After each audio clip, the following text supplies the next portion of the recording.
E eu já começo comprometendo os próximos minutos com um peso de glória, como diz o apóstolo Paulo, ou um peso suave, leve, como Jesus diz que é o peso, o jugo, né? O fardo que Ele nos dá, um fardo leve, um peso suave. Talvez essa seja a reflexão mais importante que eu fiz nos últimos tempos, que eu construí nos últimos tempos e que eu vou fazer aqui com vocês. Talvez seja o núcleo vivo da nossa fé, que é o cuidado. Nós somos chamados para o cuidado. Não apenas para termos cuidado, mas para sermos cuidado. Não apenas para práticas de cuidado, mas para um ser cuidado. Um modo de ser. Cuidado é mais do que algo que a gente faz por nós ou pelo outro, ou pelo mundo. Mas é um jeito de existir, que é o jeito do Evangelho, o jeito de Jesus, a partir do cuidado, que é sempre cuidado de si, cuidado do outro e cuidado com o mundo.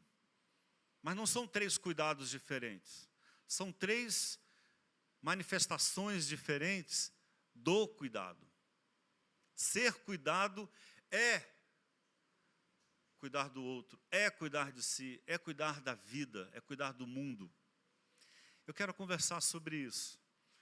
E quem sabe seja um ponto de partida para outras várias reflexões que a gente deve voltar a esse convite, que é o convite do Evangelho. O Evangelho é anúncio, proclamação. A palavra evangelho no grego, evangelion, significa proclamação. O que é que a gente anuncia? O que foi que Jesus veio proclamar? Proclamar não apenas com seus discursos e as suas parábolas, mas proclamar com a sua vida. Ele veio proclamar o tempo do cuidado. O convite a voltarmos ao cuidado.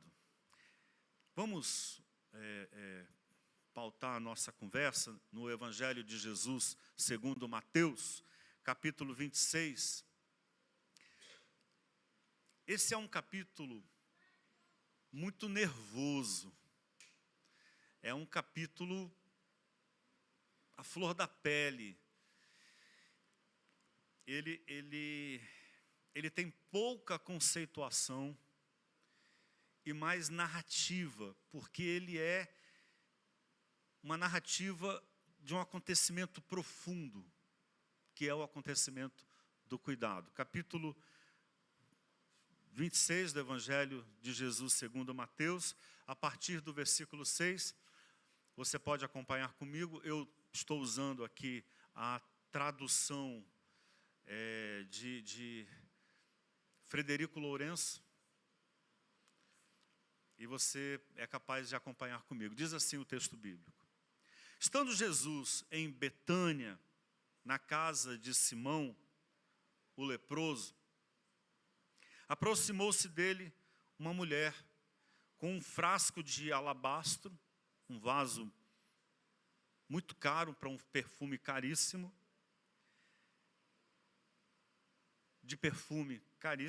e derramou em cima da cabeça dele enquanto ele estava à mesa. Era um jantar, às vésperas da prisão de Jesus.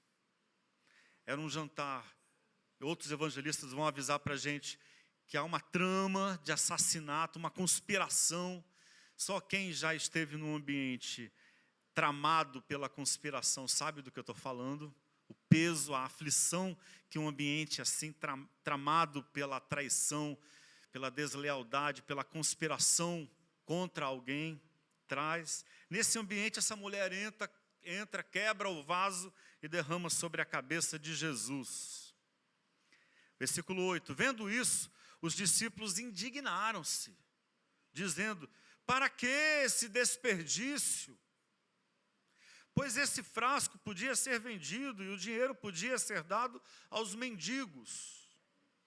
Porém, Jesus, apercebendo-se, disse-lhes: por que dais aborrecimentos à mulher? Deixa essa mulher em paz. Ela fez algo de belo em relação a mim. Outras versões diz, ela fez o que podia. Pois os mendigos tende sempre convosco, mas a mim não tende sempre. Falando da sua morte iminente. Ao atirar esse perfume sobre o meu corpo, esta mulher preparou-me para a sepultura. Vocês estão fugindo da realidade. Todo mundo sabe, mas ninguém quer falar sobre isso. Ela falou sem palavras. Amém vos digo, em qualquer parte onde seja anunciada esta boa nova em todo o mundo, será falado o que ela fez, em memória dela. E aí um parênteses que eu quero abrir aqui. Entre essa história da mulher e do cuidado dela, e a próxima história, que é a história do Getsêmani, que nós vamos ler, nós temos a última ceia, que vocês devem lembrar, deve ter na mente de vocês a última ceia. Jesus reúne os discípulos, que é uma manifestação de descuido profundo. A última ceia, apesar de deixar uma memória importante para nós, um gesto a ser repetido, a última ceia, ela se tornou uma experiência muito amarga, porque trouxe à tona todo o modo descuidado dos homens em torno de Jesus. Então nós temos uma primeira cena, que é a cena do cuidado feminino, que destoa do descuido masculino. Nós temos a última ceia, que mostra, que expõe, melhor assim, expõe todo o descuido masculino em torno de Jesus. Quando Jesus, na última ceia, fala sobre um traidor, Judas. Um Judas que é desleal, né? Mas antes de falar de Judas, ele diz, olha, alguém entre nós há de trair. E aí os homens olham uns para os outros, né, desconfiando, cheios de suspeita. Judas, que é alguém que come do mesmo prato de Jesus, ele vai trair e conspira contra o mestre. Em cena seguinte, os evangelistas fazem isso, e eu não tenho dúvida, é proposital, para mostrar o nível de dispersão que havia entre os discípulos, de descuido. Cristo chama para o cuidado e eles estão dispersos, né? Eles estão cheios de descaso no coração. E aí tem João e Tiago, que numa hora como aquela, num momento como aquele, em que Jesus fala da morte, fala de traição, fala do seu sofrimento, eles disputam poder e prestígio. Um quer ficar à direita, outro à esquerda. Os caras estão discutindo a carreira e a casa está caindo. E Jesus faz essa observação, não é para ser assim entre vocês. É uma outra relação, a nossa relação não é relação de poder, não é relação de prestígio. Isso não importa, o que importa é cuidarmos uns dos outros. E no desfecho tem Pedro. Depois que Jesus avisa, em cuidado com eles, que ferirão o pastor e as ovelhas se dispersarão. Vocês lembram da cena? Jesus avisa, falando, usando o texto bíblico, fazendo uma referência à sua morte. Vocês vão se escandalizar, vocês não vão dar conta. E aí Pedro, ele não aceita aquela realidade tão forte. É excesso de realidade para Pedro e para todos os discípulos. É realidade demais para eles. Eles são acostumados na cultura descuidada, que é a cultura típica de macho. Eles são desacostumados com lidar com os afetos, com aquilo que é profundo, com aquilo que é íntimo. E aí Pedro se nega, diz, todos podem te negar, eu jamais te negarei. E aí Jesus avisa, Pedro, esse tipo de fé descuidada, esse tipo de fé que foge do coração, Esse tipo de fé que não lida com as verdades mais profundas da sua vida, não dura uma noite. Não dura, isso não dura, não se sustenta. A vida requer uma fé cuidadosa, uma fé que passa pelo desvelo, pelo trato, pela cura. É outra dimensão de vida. Então a cena seguinte, que é a que nós vamos ler agora, versículo 36, diz assim: então Jesus vai com eles até o terreno chamado Getsêmani, o jardim das oliveiras, Getsêmani, e diz aos discípulos: sentai-vos aqui, enquanto eu vou ali rezar. E levando Pedro e os dois filhos de Zebedeu, Tiago e João, alguns deduzem disso que são os mais próximos. Em nenhum momento Jesus diz que são os preferidos, são os mais amigos, são os mais íntimos. Ele apenas escolhe entre os outros para levar para um tempo de cuidado, de oração. O que está para acontecer é terrível. Começou a afligir-se e a angustiar-se, diz o texto. Versículo 38. Então diz-lhes: aflitíssima está a minha alma. Só um outro parênteses aqui. A palavra grega para essa aflição aqui, que é repetida várias vezes na narrativa, a palavra grega é a mesma que foi usada na tradução da Septuaginta para falar das dores terríveis do parto, as dores lancinantes do parto. É essa palavra que Jesus usa para falar da sua alma, aflitíssima. O que eu sinto é uma dor indefinível. Permanecei aqui e ficai acordados comigo. Percebe que é um convite ao cuidado? A gente precisa desse momento. E afastando-se um pouco, caiu de rosto no chão, orando e dizendo: meu Pai, se é possível que este cálice me passe ao lado, mas não como eu quero, mas como tu queres. E volta para os discípulos e encontra-os a dormir, e diz a Pedro, com que então tiveste força para ficar acordados 1 hora comigo? 1 hora, cara. Eu não estou pedindo que vocês sejam perfeitos, mas nesse instante, vamos se cuidar, vamos nos cuidar, né? Vigiai e orai, para que não entreis em tentação, pois o Espírito, e a tradução do Frederico Lourenço é interessantíssima, o Espírito é querente. Outras traduções dizem forte, mas não é essa a palavra. É querente, o Espírito, ele é um movimento, é um sopro de desejo. Mas a carne é fraca.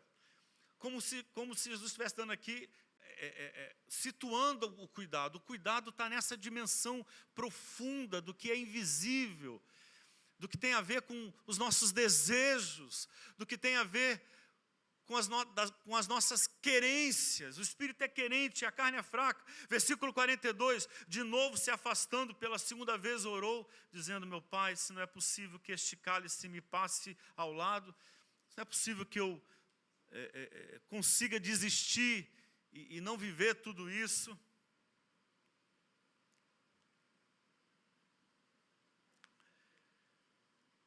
Me passe ao lado, se eu o não beber, faça-se a tua vontade. E regressando de novo, encontrou-os a dormir, pois os olhos deles estavam pesados.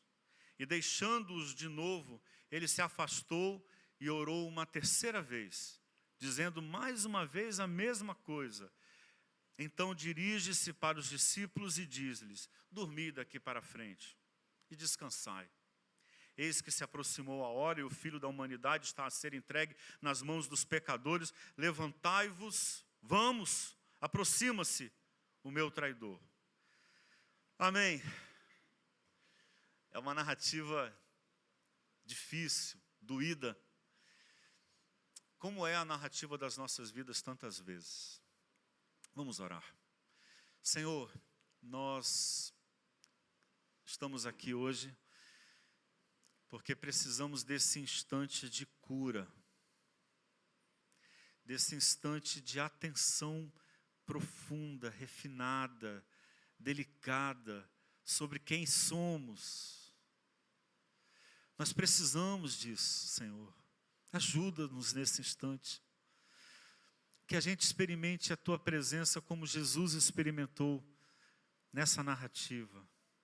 Cheia de sensibilidade, cheia de sentido, de significado, cheia de verdade. A gente está aqui porque a gente quer viver de verdade. A gente não quer apenas viver, mas viver de verdade. A gente não quer apenas amar, mas amar de verdade. A gente não quer apenas ter paz, mas ter paz profunda, verdadeira. Ajuda-nos hoje, Senhor, nesse tempo de reflexão, de meditação na Tua palavra. Em nome de Jesus. Amém. Veja, é muito complicado falar sobre a essência da vida humana, porque a palavra essência se refere a ser, né? Essência, o ser, o que é que nos constitui, que nos faz ser. Muito complicado dizer sobre isso. Às vezes a gente passou a vida inteira pensando que nós tínhamos uma essência e a gente descobriu que isso muda. Isso muda, então não nos serve como essência. Mas o que a gente pode dizer do humano sem errar? O que a gente pode dizer do humano que nunca mudou? Que o humano sempre muda. Que o humano é instável. Ser gente é experimentar a inconstância, a instabilidade. A nossa vida é imprevisível, a gente faz planos, os planos às vezes não se cumprem, a gente tem expectativas e as expectativas, elas não se realizam. As nossas relações, as mais fortes, às vezes acabam. Aquilo que a gente achava que ia ser para sempre, termina. A gente se despede das coisas, a gente enluta, a gente é muito suscetível, a gente cansa. Cansa em todas as dimensões. Cansa a vocação, cansa o trabalho, a gente cansa a ideologia, a gente cansa o engajamento político, a gente cansa a espiritualidade, cansa a fé, a gente cansa a espiritualidade, né, aquilo que é mais profundo, as nossas confissões, as nossas crenças. É fácil você perceber que muitas das coisas que você acreditava com uma força imponente, hoje você nem se lembra mais, né? Não faz mais parte da sua vida. E muitas coisas que você desprezava, hoje você se apega a elas como o que há de mais importante na sua vida. E você, antes aquilo que era inegociável, hoje você negocia, e aquilo que era menosprezado, hoje se tornou inegociável para você. A vida é assim. Nós adoecemos, nós experimentamos a finitude, as coisas acabam. E é porque nós somos assim, que o cuidado é parte fundamental da vida. Porque nós somos pessoas que se desamparam, que cansam, que sofrem, que perdem, que esquecem.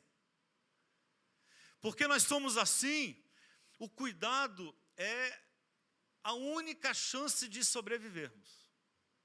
O cuidado é a chance de nos mantermos bem, de não nos perdermos na vida. O cuidado é uma questão de se achar, de se encontrar, de se reencontrar. Ser cuidadoso não é uma possibilidade qualquer, não é uma opção, não é uma alternativa secundária. Não é plano B, é o único plano, é o plano A, B, C, D, E, F, é todo o plano que você tiver na vida, vai passar pelo cuidado. A vida pede cuidado. Por isso a gente pode afirmar, junto com o filósofo Heidegger, é dele a expressão, eu não entendi 90% do que eu estudei sobre Heidegger, no meu curso de filosofia. Mas algumas coisas que eu entendi foram coisas muito fortes. Ele tem duas afirmações sobre o humano. Ele fala assim, o ser humano é um ser jogado no mundo. Né? Ou seja, não tem amparo, é um ser desamparado. E você vai descobrir isso. Vai descobrir que o amparo do pai e da mãe não duram para sempre. Vai descobrir que o amparo dos amigos e das amigas não dura para sempre. Vai descobrir o desamparo. Viver é descobrir o desamparo, é o que a gente chama de luto. Né? Essa perda do amparo que a gente tem que elaborar para se abrir para novos amparos, para novas experiências de amor e de cuidado. Por que a vida é assim? Né? Ele vai dizer, porque nós somos seres jogados no mundo, aí ele vai definir o ser humano. O ser humano é um ser de cuidado, com hífens, ser de cuidado. É o que somos. Não tem chance de você viver bem sem o cuidado, sem experiências de cuidado. E aí uma coisa interessante é que as palavras, elas são depósitos de valores profundos. Antes de se tornar palavra, eram valores, eram sentimentos, eram desejos. Só depois virou palavra. Antes daquele objeto virar a palavra pão, ele guardava a fome, a necessidade de saciedade que você tem. As palavras têm isso. Elas guardam segredos, mistérios. Elas guardam aquilo que vem antes do conceito. Antes de virar conceito, antes de virar explicação, antes de virar crença, antes de virar palavra, é energia, energia pura. É desejo, é vontade de, é falta de. E aí a gente usa as palavras para organizar, para entender, para se apropriar do que está ali.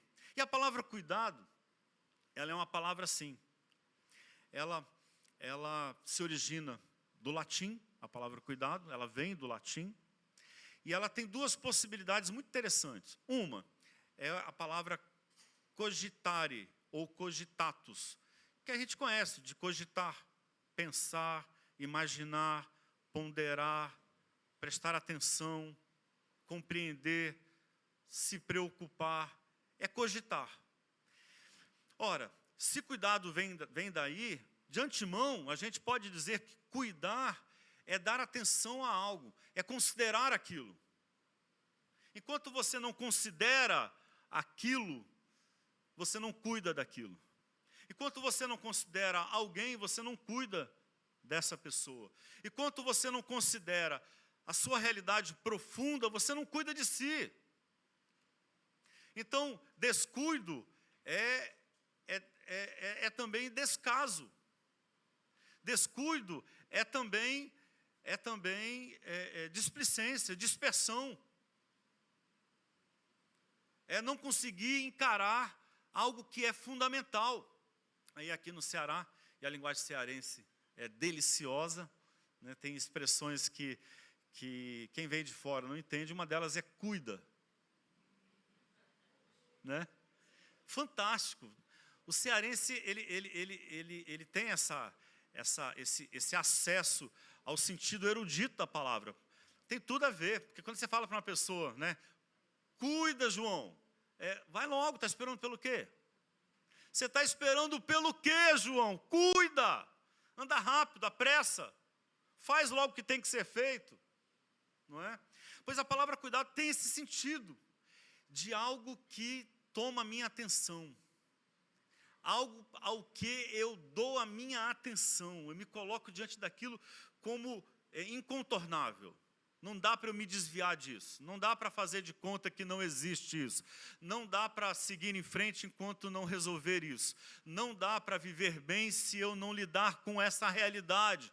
O cuidado de si tem essa força, eu me dou conta de que eu preciso me olhar, preciso me ponderar, me pensar. Eu preciso orar a mim mesmo. Por isso o salmista vai dizer: porque estás abatido, ó minha alma, porque te perturbas dentro de mim. Ele está cuidando do seu coração, da sua existência. Ele está refletindo, é autorreflexão. A outra expressão é cura, que no latim seria coera, né? No francês você tem, no grego também, essa vogal U e I, elas têm as duas expressões, né? Cura, né? É cura. A palavra cuidado, o sinônimo dela era cura. E cura tinha um sentido, no latim erudito que dá origem a ela, a essa relação com alguém de tanta amizade, de tanto gosto, de tanto apego, que você se importa com essa pessoa. Essa é a ideia de cura. Curioso isso, não é? Eu me importo, eu estou tão próximo. Então, cuidado, ele é fazer parceria, é fazer amizade, é estabelecer comunhão, é expandir os afetos. Não é só de mim, é do outro. Eu estou ligado em você a ponto de o seu sofrimento me tocar. Percebe então que cuidado tem essa dimensão de trazer o outro para perto, de considerar, de pensar o outro. Eu me preocupo e ajudo porque me importo. Eis o cuidado. E aí o que eu quero dizer para vocês é que o Evangelho é isso. O Evangelho de Jesus não é doutrina. O Evangelho de Jesus não é a proposta de uma religião. O Evangelho de Jesus não é conceito. O Evangelho de Jesus é o convite à humanidade a retornar à cura, a retornar ao cuidado. O Evangelho de Jesus, e essa é a proposta que eu quero te fazer. Pastor, me defina o Evangelho em uma palavra: cuidado. É o convite ao cuidado, a se ver, a ver o outro, a se importar, a meditar, a considerar, a essa experiência, a essa existência refinada. Perceba que ser cuidado é uma existência delicada, refinada, que pede toda a nossa sensibilidade para olhar para aquilo que é invisível, que é profundo, que não pode ser deixado de lado. É o que Jesus faz. Deixa eu dizer para você uma coisa. Jesus é a encarnação do cuidado. Jesus, para mim, cristão, é Deus. E é Deus justamente porque Ele é o cuidado entre nós. Ele é o cuidado de Deus, Ele é o cuidado, meu cuidado e o seu cuidado, uns com os outros, é cuidado. Quer ver só? Olha a narrativa de Jesus. Presta atenção no caminho que Jesus faz, como que o caminho de Jesus é um caminho para cuidar, para o cuidado. Jesus é bem mais que alguém ensinando coisas. Jesus é um testemunho vivo. Como eu disse, uma encarnação do cuidado. Onde Ele vai, está a experiência do cuidado. Cuida das pessoas, cura os doentes o tempo todo. Por quê? Porque Jesus cura os doentes. Ele curou todos os doentes? Não. Não. Muita gente permaneceu doente e vivia doente naquela época. Mas por onde Ele andou, Ele se importou com os doentes. Com gente ferida, com gente cansada, com gente abatida, com gente que precisava de ajuda. Ele ouve os silenciados, dá atenção aos invisibilizados, toca os intocáveis, levanta os caídos, encoraja os desanimados, resgata o valor dos empobrecidos, mas não apenas cuida dos outros, Jesus cuida de si. Isso é evidente. Perceba que o Evangelho não é ingênuo. A narrativa do Evangelho quer nos dizer coisas o tempo todo. Jesus para e Ele cuida de si. Quantas vezes Jesus parou, foi para o jardim, foi para um monte, foi para um lugar deserto, para orar? Cuidado. É a experiência profunda e refinada de si mesmo. Ele para e ora quando todos exigem que ele produza. Tem uma multidão, ele diz, agora eu vou parar. Chora quando todos reivindicam que seja forte. Enfrenta a sua morte quando todos fingem que ele é invencível. Jesus chama os mais próximos para o cuidado quando todos estão dispersos e desesperados.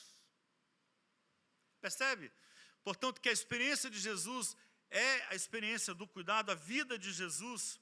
O capítulo 26, que nós lemos, ele é o exercício do cuidado em tempos de descuido. E eu quero deixar para vocês 2 conceitos, mas antes deles, ainda dizer para vocês, nós vivemos o que Nancy Fraser, uma intelectual feminista norte-americana, chama de crise do cuidado. Porque nós vivemos numa cultura em que nós somos chamados a prestar atenção apenas no dinheiro, na produtividade, no lucro. Nós só valemos o que produzimos.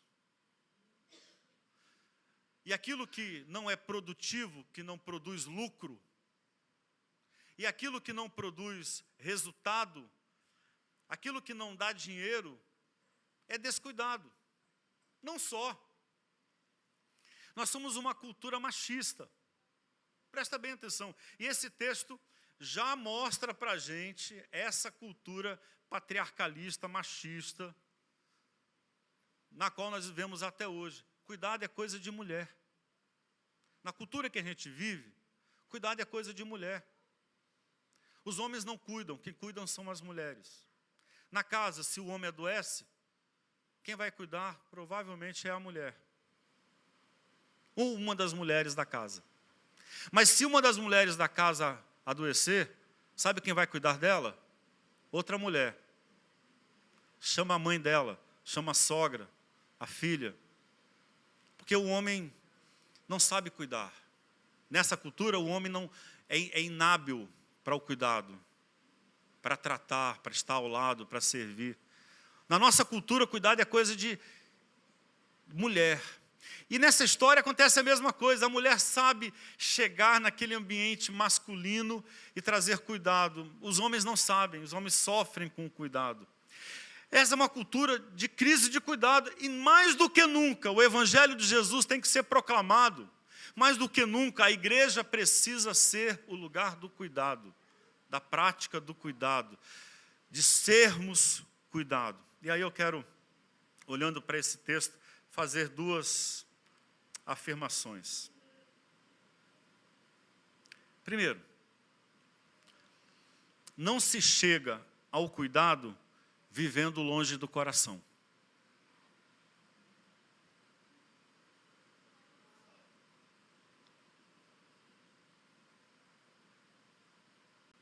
Não se chega ao cuidado vivendo longe do coração.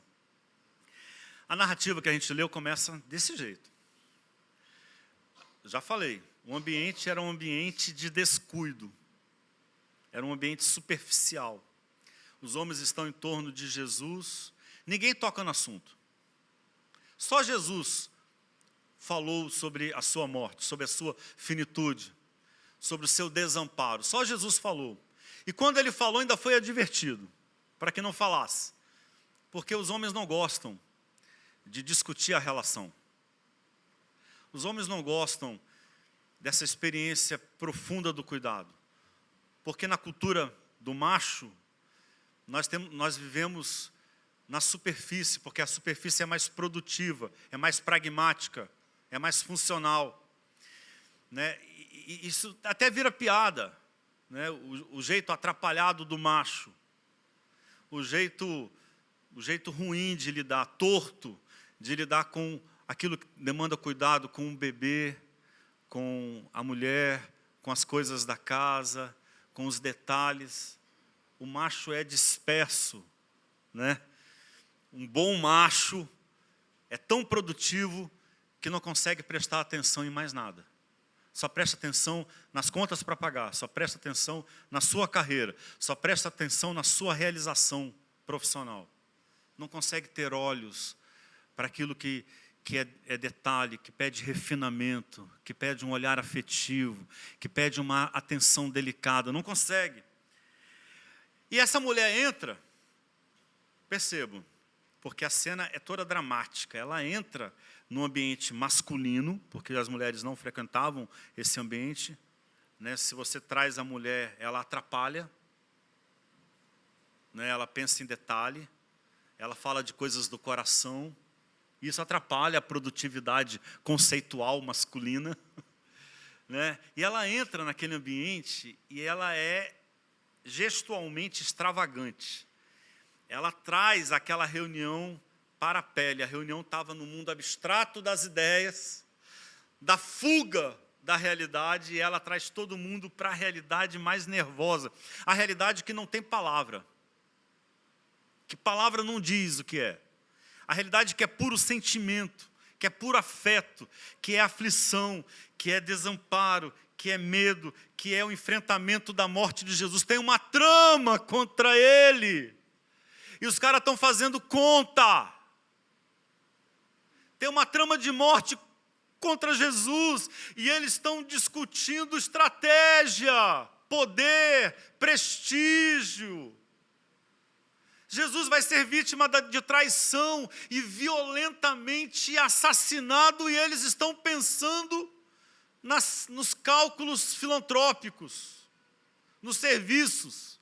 Aí ela entra, quebra um vaso e derrama perfume sobre Jesus. Sem palavras, ela diz o que não tem palavras.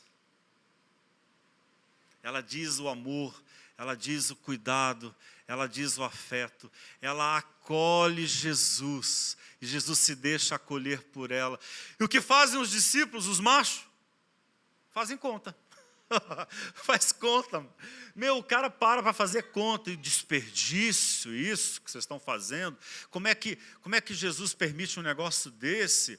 Né? Em outras versões, eles fazem um cálculo moral. Né? Se ele soubesse quem é essa mulher, ele não deixaria ela fazer isso. Pega mal a estratégia de marketing, a imagem dele. Fazem conta, poderia ser vendido esse vaso de perfume e dado para os pobres. Porque, olha, se tem uma coisa que funciona contra encarar a realidade, é a crítica, é a condenação moral. Como é fácil fugir da realidade quando a gente se esconde em julgamentos, em escrúpulos. O que é um moralismo se não isso? Aquela mulher, ela faz no gesto, gestualiza, né? Aquilo que não tem palavra, aquilo que não dá para ser dito. Talvez os poetas consigam dizer, como Luís Vaz de Camões. Quando ele, no seu poema que nós conhecemos tanto, Amor é fogo que arde sem se ver. Olha o que ele diz. Amor é fogo que arde sem se ver, é ferida que dói e não se sente. É um contentamento descontente. Ele faz essa dualidade o tempo todo, para falar dessa dimensão mesmo, da conexão humana, das relações. É dor que desatina sem doer. Não tem palavra, sabe? É profundo, é do coração, é dos afetos, é um não querer mais que bem querer. É um andar solitário entre a gente. É nunca contentar-se de contente. E aí, ele diz, e eu acho fantástica essa frase, é um cuidar que ganha em se perder. É o que faz aquela mulher. Ela cuida se perdendo, ela se coloca com o outro, ela se conecta, ela faz um pacto de amor, de afeto, não fugindo da realidade de Jesus, não dando as costas para o sofrimento de Jesus. Ela se faz irmã, amiga, amante, parceira, companheira, discípula, abraçando Jesus. Provavelmente ela é Maria Madalena, a primeira apóstola, aquela que deu as cartas e que orientou espiritualmente os discípulos nos primeiros momentos. No Getsêmani, Jesus chama os discípulos para perto, fala sobre a sua aflição de alma. Ele precisa parar e Ele nos convida com o seu gesto a nós também pararmos. Está doendo, está sofrendo, está difícil, para. O teu corpo está pedindo para você parar. E olhar para dentro do coração e se investigar, entender o que está acontecendo. E aí ele vai até os discípulos que ele chamou para aquele tempo de cuidado e eles estão dormindo. Percebe a teatralidade desse episódio? Percebe a dramaticidade disso? Quer dizer, eles não conseguem. Quando chama para o cuidado, para prestar atenção, eles dormem de tédio, não dão conta de parar, não dão conta de refletir, não dão conta de ponderar. Isso parece muito com a gente nos nossos dias. A gente vive desaprendendo a prestar atenção. Por isso o desafio da nossa fé é voltar a atenção. É colocar os olhos, a mente e o coração no que importa. Aí ele vai aos discípulos, eles estão dormindo. Ele diz, vigiai e orai, para que não entreis em tentação. Irmãos, o que é vigiar e orar, senão cuida? Cuida, Pedro. Cuida, Tiago. Cuida, João. Olha para o coração, vocês estão dispersos. Para não entrar em tentação. Se você quer vencer a possibilidade terrível de se perder na vida, cuida. Aí ele diz, o espírito é querente, mas a carne é fraca. Talvez dizendo para a gente, há um sopro vital que a gente não vê nos conceitos, não vê na doutrina, que a gente não vê na mera racionalidade, que é anterior aos nossos esquemas doutrinários, que é anterior às nossas crenças, que é desejo, que é querente. Por isso Jesus vai perguntar para cada um que Ele cura, o que é que você quer, o que é que você deseja, porque cuidado é encontro com essa energia vital que há em nós, essa energia desejante, essa energia carente, essa energia aflita que está em nós, que precisa da nossa atenção, que precisa do nosso cuidado. No Pequeno Príncipe, há um diálogo entre o príncipezinho e a raposa, que a gente conhece, e que fala muito sobre essa experiência fundamental do cuidado. A raposa diz, adeus, adeus, disse a raposa, eis o meu segredo. Ela está indo embora, e o que ela tem para deixar para o príncipezinho? Ela diz, é muito simples, só se vê bem com o coração. O essencial é invisível para os olhos. Aí o príncipezinho diz, o essencial é invisível para os olhos. Repetiu o príncipezinho, a fim de se lembrar. Isso aqui é ou não espiritualidade? É a fé. É a fé que nos chama para olharmos com o coração, para irmos para a fonte primeira da vida, que é o cuidado. E finalmente, cuidado é presença. Cuidado é presença. Na experiência com a mulher que quebra o vaso de perfume, a sensação que a gente tem é que ela é a única que se faz presença ali. Quando ela derrama o perfume, ela se faz presente. Ela produz presença, que é a nossa maior aflição. Do que é que a gente mais tem falta? O que é a experiência do desamparo, senão a falta da presença?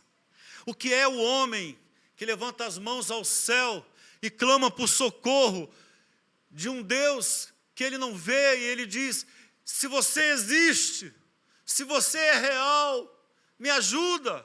O que é que esse homem quer? Presença. O que é que você buscou quando atendeu ao convite de vir à frente para nós impormos as mãos sobre a sua cabeça? Presença. Eu preciso tocar a minha realidade, eu preciso botar os pés no chão, eu preciso encarar essa verdade profunda da minha alma que me aflige.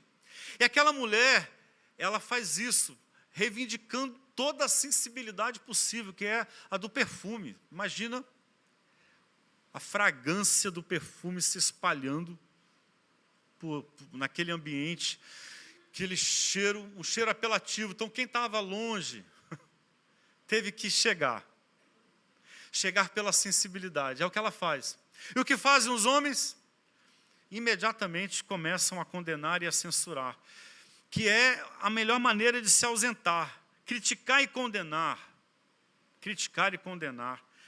são formas eficientes de descuidar, de se ausentar, de não se sentir implicado. É assim que a gente se comporta. A gente não quer arregaçar a manga, a gente não quer se implicar nas coisas, a gente não quer se fazer presente, a gente começa a criticar. E é fácil, porque sempre há muita precariedade para você apontar, sempre há muitas falhas para você dizer que existem, sempre há o que censurar, é o que eles fazem. Como são críticos os ausentes, não é verdade? Porque quem se faz presente, ele substitui a crítica nesse sentido de apontar os erros, substitui a crítica pelo cuidado. Quem se faz presente, cuida. Não fica explicando, receitando, não fica diagnosticando. Cuida, abraça, acolhe, se faz presente e faz o outro presente. Então, naquela reunião ali do jantar, a gente tem a impressão de que só tem duas pessoas presentes ali: Jesus e aquela mulher. O resto está se debatendo na sua ausência. Está sendo chamado para estar presente, mas prefere a distância. Prefere o senso crítico, a abstração, o cálculo moral. E sem uma palavra sequer, ela se faz presença, e o silencioso acolhimento de Jesus também o faz presença. Percebam que quem se fez presença ali não precisou falar. Só precisou cuidar. Quem se fez presença não precisou explicar. Não precisou justificar doutrinariamente. Só precisou abraçar, acolher, amar, cuidar. No Getsemane, novamente, para terminar, os discípulos não conseguem estar presentes. E essa é a crise denunciada. O Getsemane é a manifestação da crise de cuidado que nós vivemos. Não consegue, porque pede muito, reivindica algo que é profundo, pede muita verdade. Olha a oração de Jesus. É uma confissão de fraqueza. É uma confissão de fragilidade. Jesus quer desistir. Não dá para mim. Pai, afasta de mim esse cálice, é isso. Dá para eu desistir? Você me permite que eu desista? Eu estou com vontade de desistir, o que é que eu faço? E na própria oração de Jesus existe essa descoberta da presença de Deus. Seja feita a tua vontade. Então eu ouso dizer para você, você quer experimentar a presença de Deus?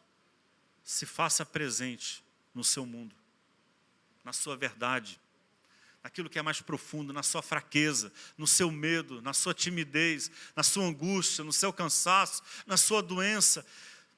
Toca no assunto, fala do que está doendo, fala do seu sofrimento, fala do seu medo. Traz a sua boca e a sua oração, traz ao seu coração toda a sua verdade. Porque o cuidado é isso, o cuidado ele é um refinamento do ser, ele é uma delicadeza para viver. Qual o convite do Evangelho? Abandonarmos a grosseria de uma vida dispersa e ausente de si mesma, pela delicadeza de uma vida presente, de uma vida que entra em contato com a sua própria verdade, a delicadeza do cuidado.